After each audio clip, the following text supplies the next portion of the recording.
प्रकाश का पिता एक बहुत ही मालदार खानदान का आदमी था। मरने से कुछ दिन पहले वो लोग अपने बच्चों को सारी की सारी जायदाद बांट देते हैं, जिसमें प्रकाश का पिता उसको अच्छे खासे पैसे ही दे देता है, जिससे प्रकाश अपनी पत्नी और बच्चों को लेकर दूसरे घराने में रहने लगता है। जायदाद का हिस्सा पाकर प्रकाश बहुत ज्यादा खुश था और उन पैसों को देखकर वो सोचता था कि कोई अच्छा सा व्यापार करेगा, लेकिन तब तक प्रकाश तो कोई काम नहीं करता था, जिससे उसको कोई भी काम नहीं पता होता था।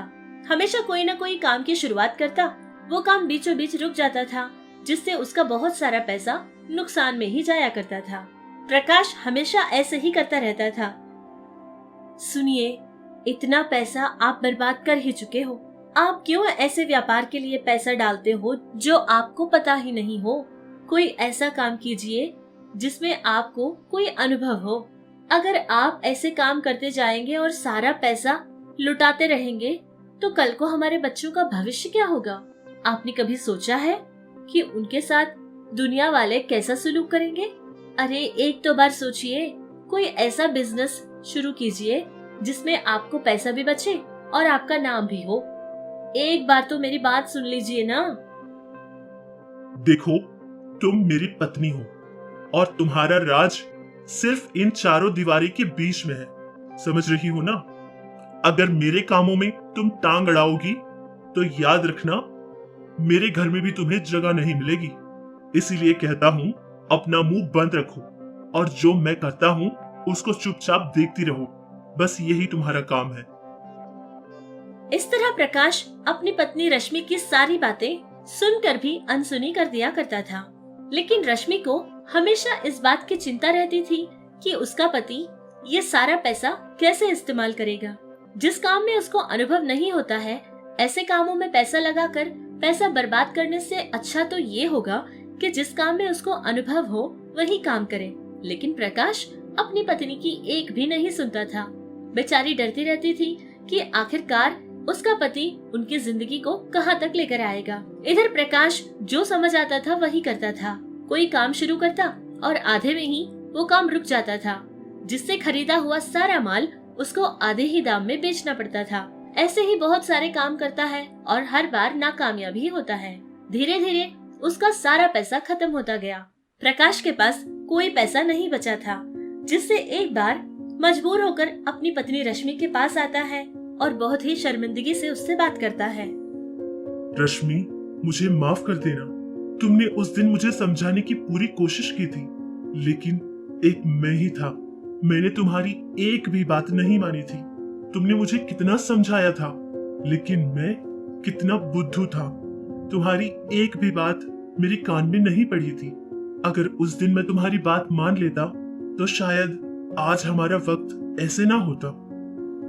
लेकिन अब ये सारी बातें करने का क्या फायदा? आपके पास जो पैसा था वो तो सारा का सारा बर्बाद हो गया ना। आपके कुछ समझ नहीं आ रहा है कि अब आप क्या करें, इसीलिए मेरे पास आए हो। अगर आपके पास आज भी पैसा होता तो क्या आप इस तरह मुझसे बात करते? नहीं ना। लेकिन रहने दीजिए, जो हो गया सो हो गया। आप लोगों को लगता है कि हम औरतों को कुछ नहीं पता, चार दीवारी में रहते हैं तो हमें कुछ समझ नहीं आता, लेकिन ऐसी बात नहीं है। हम औरतें भी समझ सकती हैं। हम औरतों को अच्छे से पता होता है कि कौन से वक्त में क्या काम करना चाहिए। जो भी हुआ उसको छोड़ दीजिए और भूल जाइए। अगर आप चाहें तो मैं भैया से सारी बात कहूंगी और ये भी कहूंगी कि आपके लिए हो सके तो कोई काम ढूंढे।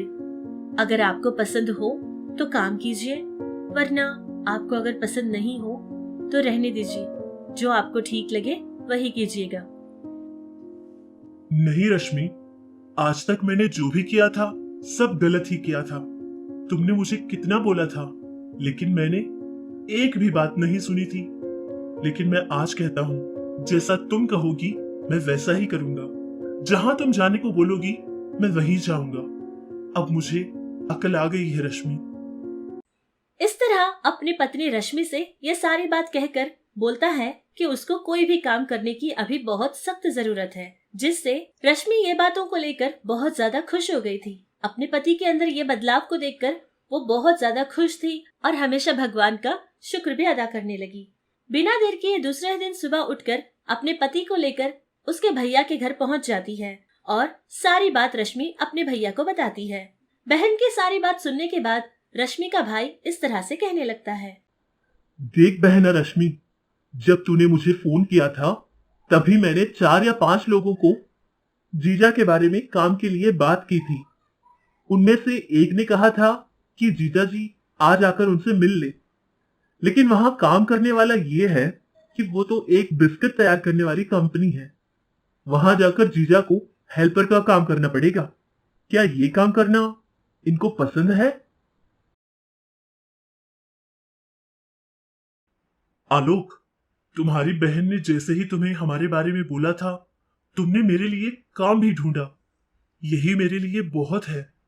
चाहे तुमने मेरे लिए कितना ही छोटा काम क्यों न ढूंढा हो, लेकिन मैं पूरी इंसाफ के साथ काम करूंगा। पैसे की अहमियत और पैसे की कद्र अब मैं जान चुका हूं। इस तरह प्रकाश अपने बारे में बात बताकर कहता है कि आज के बाद मैं मेहनत करूंगा और मन लगाकर काम करूंगा।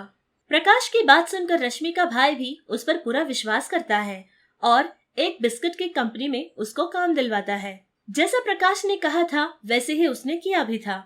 बहुत मन लगाकर काम करता था और ढेर सारी मेहनत करता था, जिससे अच्छे खासे पैसे कमाने लगा।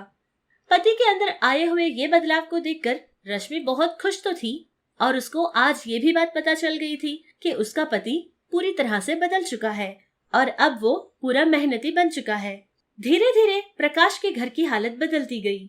अब उनके घर में अच्छे खासे पैसे भी मिलते थे और घर का सारा सामान भी आ जाया करता था, जिससे पति पत्नी और उनके बच्चे बहुत ज्यादा खुश होकर जीने लगे। कुछ साल ऐसे ही गुजर जाते हैं। अब प्रकाश के पास बहुत सारा पैसा जमा हो गया था, जिसको देखकर प्रकाश और उसका परिवार बहुत ज्यादा खुश थे। इतने समय में प्रकाश ने बिस्किट की कंपनी में काम किया था और वो ये विधि जान चुका था कि बिस्किट कैसे बनाते हैं और उसके लिए कौन कौन सी चीजें इस्तेमाल करते हैं। अब पूरी तरह से प्रकाश ये जान चुका था कि बिस्किट तैयार करने में कितनी मेहनत और कितनी चीजें इस्तेमाल होती है। प्रकाश अपने मन में एक बात ठान लेता है और वो बात अपनी पत्नी से कहने के लिए उसके पास आता है और रश्मि से बात करता है। रश्मि, मैं तुमसे एक बात कहना चाहता हूँ और ये बात बहुत दिनों से मेरे मन में चल रही थी।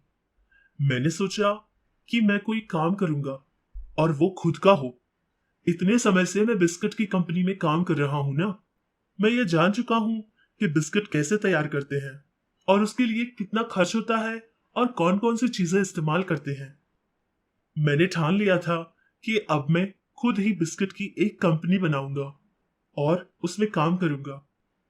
सोचने के लिए तो मैंने सब सोच लिया था, लेकिन तुम्हारी मर्जी जानना चाहता था, क्योंकि रश्मि, पहले भी मैंने तुम्हारी बात माने बिना बहुत ही बड़ी गलती की थी। दोबारा मैं वो गलती नहीं करना चाहता हूँ, इसलिए तुम्हारी मर्जी पूछने आया हूँ। विश्वास करो रश्मि, जैसा तुम कहोगी मैं वैसा ही करूंगा। अरे ये आप कैसी बातें कर रहे हैं? आज मुझे आपको ऐसा देखकर बहुत खुशी मिल रही है।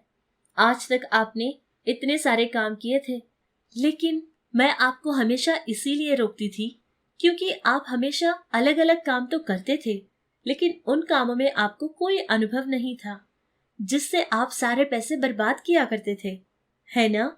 लेकिन आज आपको जो काम आप कर रहे हो उसमें पूरा अनुभव हो गया है। आज मैं आपको नहीं रोकूंगी क्योंकि आप बहुत समझदार हो गए हो। आप जो भी काम करेंगे वो ठीक ही होगा। और हाँ, मैं तो हमेशा आपके साथ ही रहूंगी, आपकी परछाई बनकर। इस तरह रश्मि अपने पति से बात करती है। पत्नी की बातें सुनकर प्रकाश को बहुत ज्यादा हिम्मत मिली थी और उसने सोचा कि जब मेरी पत्नी मेरे साथ है तो मुझे डरने की कोई जरूरत नहीं है। ये सोचकर प्रकाश आगे बढ़ता है और अपना कदम कामयाबी की तरफ डालने लगता है। कुछ ही समय के बाद उसकी मेहनत रंग लाई थी। अब प्रकाश एक बिस्किट की कंपनी ही बना लेता है, जिसमें बहुत सारे लोगों को काम भी देता है और उनके जीने का सहारा भी बन जाता है। देखते ही देखते प्रकाश को इतनी ज्यादा कामयाबी मिल गई थी कि उसका ये बिस्किट वाला बिजनेस बहुत ज्यादा फेमस हो गया था, जिससे अब उन लोगों के पास किसी चीज की कोई भी कमी नहीं रहती थी, जिससे प्रकाश, रश्मि और उसका पूरा परिवार बहुत खुश होकर जीने लगा। और फिर कुछ ही समय बाद प्रकाश एक बहुत बड़ी बिस्किट का व्यापारी बन जाता है, जिससे उसकी जिंदगी में उसने दोबारा कभी पीछे मुड़कर नहीं देखा था।